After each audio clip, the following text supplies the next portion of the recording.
ملک میں سیکیورٹی کی صورتحال خطرات سے دوچار ہے اور مسلح افواج نے سرحدوں کے تحفظ کے لیے قابل تحسین خدمات انجام دی ہیں۔ ان خدمات کے اعتراف میں مسلح افواج کے افسران اور سولجر JCOs کے لیے اسپیشل ریلیف الاؤنس دینے کی تجویز ہے۔ یہ اخراجات مالی سال 25-26 کے لیے دفاعی بجٹ سے پورے کیے جائیں گے انشاءاللہ۔ جناب اسپیکر، آخر میں وزیر اعظم، نائب وزیر اعظم، کابینہ کے معزز اراکین، حکومتی اتحادی جماعتوں اور پارلیمنٹ کے دونوں ایوانوں کے قابل احترام اراکین کا تہہ دل سے شکریہ ادا کرتا ہوں، جنہوں نے مسلسل تعاون، رہنمائی اور اعتماد سے ہمیں قومی ترقی کے اس مشکل مگر ضروری سفر پر گامزن کیا۔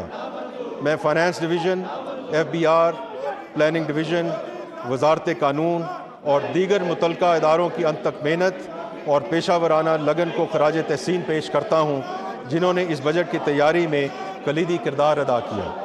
یہ بجٹ محض ایک مالیاتی دستاویز نہیں بلکہ ہماری قومی ترجیحات، اجتماعی ویژن اور عوام سے کیے گئے وعدوں کا آئینہ دار ہے۔ جناب اسپیکر، میں ایک دفعہ پھر دہرانا چاہوں گا کہ ہم نے حالیہ ہفتوں میں جس طرح دشمن کی جارحیت کے خلاف یکجہتی، جرأت اور قومی عزم کا مظاہرہ کیا، وہ ہماری تاریخ کا روشن باب ہے۔ اسی جذبے کو بروئے کار لاتے ہوئے ہم نے معاشی استحکام، اصلاحات اور پائیدار ترقی کی راہ اپنائی ہے۔ آج پاکستان ایک نیا سفر شروع کر رہا ہے، ایسا سفر جو ہر فرد، ہر طبقے اور ہر خطے کو ترقی کے ثمرات پہنچانے کا عزم رکھتا ہے۔ میں یہاں خاص طور پر اپنی اتحادی جماعتوں کا شکریہ ادا کرنا چاہتا ہوں، جنہوں نے مشکل فیصلوں میں حکومت کا بھرپور ساتھ دیا اور قومی مفاد کو ذاتی یا جماعتی مفاد پر ترجیح دی۔ یہی وہ رویہ ہے جو قوموں کو مضبوط بناتا ہے اور یہی وہ اتحاد ہے جو پاکستان کو ترقی اور خوشحالی کی منزل تک لے کر جائے گا انشاءاللہ۔ ہم جانتے ہیں کہ معاشی اصلاح صرف اعداد و شمار کا کھیل نہیں بلکہ قومی ہم آہنگی، اتفاق رائے اور مسلسل محنت کا تقاضا کرتی ہے۔ میں آج اس معزز ایوان سے خاص طور پہ حزب اختلاف کے معزز اراکین سے یہ گزارش کرتا ہوں کہ وہ اس قومی مقصد میں ہمارا ساتھ دیں۔ آئیں ہم سب مل کر پاکستان کے روشن مستقبل کی بنیاد رکھیں، ایک ایسا مستقبل جو شفافیت، شمولیت اور پائیدار ترقی پر استوار ہو۔ اللہ تعالیٰ ہمیں ان نیک مقاصد میں کامیابی عطا فرمائے اور پاکستان کو ترقی، امن اور خوشحالی کا گہوارہ بنائے۔ اطلاق مؤثر انداز میں نہیں کر پا رہا، خصوصاً ان غیر ملکی تاجروں یعنی وینڈرز پہ جو ویب سائٹ اور سافٹ ویئر اپلیکیشنز کے ذریعے آرڈر کی گئی اشیاء اور خدمات فروخت کر رہے ہیں اور کوریئرز کے ذریعے سامان کی ترسیل پر کیش آن ڈیلیوری کرتے ہیں۔ کئی ممالک کے ساتھ دو طرفہ ٹیکس معاہدوں کے تحت اگر کسی غیر ملکی کمپنی کا پاکستان میں مستقبل کاروباری مقام یعنی کہ پرماننٹ اسٹیبلشمنٹ نہ ہو تو اس صورت میں یہاں ان کی آمدنی پر انکم ٹیکس لاگو نہیں ہوتا، لہذا صرف ان غیر ملکی وینڈرز پر ٹیکس عائد کیا جا سکتا ہے جن ممالک کے ساتھ پاکستان کے ایسے کوئی معاہدے موجود نہیں ہیں۔ اس ضمن میں کئی ممالک پہلی ڈیجیٹل سروسز ٹیکس متعارف کروا چکے ہیں تاکہ ان غیر ملکی تاجروں سے ٹیکس وصول کیا جا سکے جو غیر ملک میں رہتے ہیں، مقامی مارکیٹ میں محض اپنی ڈیجیٹل پریزنس کی بنیاد پر چیزیں فروخت کر رہے ہیں۔ ان ممالک کا موقف ہے کہ مستقبل کاروباری مقام کا پرانا تصور اب ان کے ٹیکس نفاذ کے حق کا تحفظ نہیں کر سکتا، تاہم سرحد پار فروخت کیے گئے سامان پر جو ای کامرس کے ذریعے سپلائی ہوتا ہے اب بھی ٹیکس عائد نہیں کیا جا رہا۔ اس صورتحال کے پیش نظر ٹیکس کے معاملات پر عملی معاہدے کی فوری ضرورت ہے تاکہ ٹیکس نافذ کرنے کے حقوق ملکوں کے مابین منصفانہ طور پر دیے جا سکیں اور مستقبل کاروباری مقام کے تصور کو نئی جہتوں کے ساتھ اپنایا جا سکے۔ ایسے کئی عالمی معاہدے تک پہنچنے سے قبل کہ عبوری دور میں غیر ملکی تاجروں کی جانب سے پاکستان میں فروخت ہونے والی اشیاء اور خدمات پر ٹیکس نہ دینے کا حل نکالنے کے لیے ایک نیا قانون تجویز کیا جا رہا ہے۔ اس بل کے تحت ڈیجیٹل پریزنس سے آمدنی پر ٹیکس کا قانون متعارف کرایا جا رہا ہے جس کے تحت پاکستان کے دائرہ اختیار میں غیر ملکی تاجروں کی جانب سے فروخت کی گئی اشیاء اور خدمات پر ٹیکس عائد کیا جائے گا۔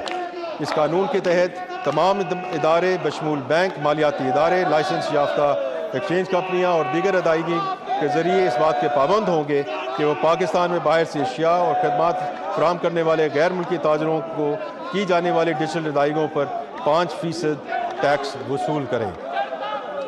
فیڈرل ایکسائز ڈیوٹی ایکٹ میں ترامیم۔ جناب اسپیکر، فیڈرل ایکسائز ڈیوٹی کے تحت انفورسمنٹ کے شعبے میں درج ذیل اقدامات تجویز کیے جا رہے ہیں۔ یہ تجویز ہے کہ وہ اشیاء جن پر اوریجنل ٹیکس سٹیمپس یا بار کوڈز موجود نہ ہوں انہیں ٹریک اینڈ ٹریس سسٹم کے تحت فوری طور پر بہکے سرکار ضبط کیا جائے۔ مزید یہ کہ چھوٹے شہروں اور دیہی علاقوں میں ABR کے محدود موجودگی کے پیش نظر فیڈرل ایکسائز ڈیوٹی کے تحت انفورسمنٹ کے اختیار مخصوص صوبائی افسران کو باقاعدہ SOPs کے تحت تفویض کیے جا رہے ہیں تاکہ بالخصوص بغیر ڈیوٹی ادا شدہ تمباکو کی سمگلنگ پر مؤثر طریقے سے قابو پایا جا سکے۔ ان اقدامات سے ہمارا مقصد ایسا جدید، منصفانہ اور مؤثر ٹیکس نظام تشکیل دینا ہے جو ترقیاتی اہداف کے حصول میں معاون ثابت ہو اور ٹیکس قوانین کی پاسداری کرنے والوں پر کوئی ناروا بوجھ نہ ڈالے۔ جناب اسپیکر، یہ اقدامات واضح پیغام دیتے ہیں کہ قانون کی پابندی کرنے والے افراد اور کمپنیوں کو سہولیات فراہم کی جائیں گی اور ٹیکس چوری کرنے والوں کا مؤثر احتساب کیا جائے گا۔ کسٹمز اصلاحات۔ میں اس معزز ایوان کو یہ یقین دلاتا ہوں کہ یہ اصلاحات کسٹمز کے شعبے میں بھی متعارف کرائی جا رہی ہیں۔ جس بصیرت اور سوچ کے تحت ٹیکس نظام کو جدید بنایا جا رہا ہے، اسی بصیرت کے تحت بارڈر انفورسمنٹ، تجارت میں آسانی اور ٹیرف پالیسی کو بھی از سر نو ترتیب دیا جا رہا ہے، جس کا میں پہلے ذکر کر چکا ہوں۔ اب کسٹم صرف سرحدوں پر نگرانی تک محدود نہیں رہا، بلکہ ایک جدید ڈیٹا پر مبنی ادارہ بن رہا ہے جو ملکی معیشت کا تحفظ اور صنعت کی معاونت کر رہا ہے۔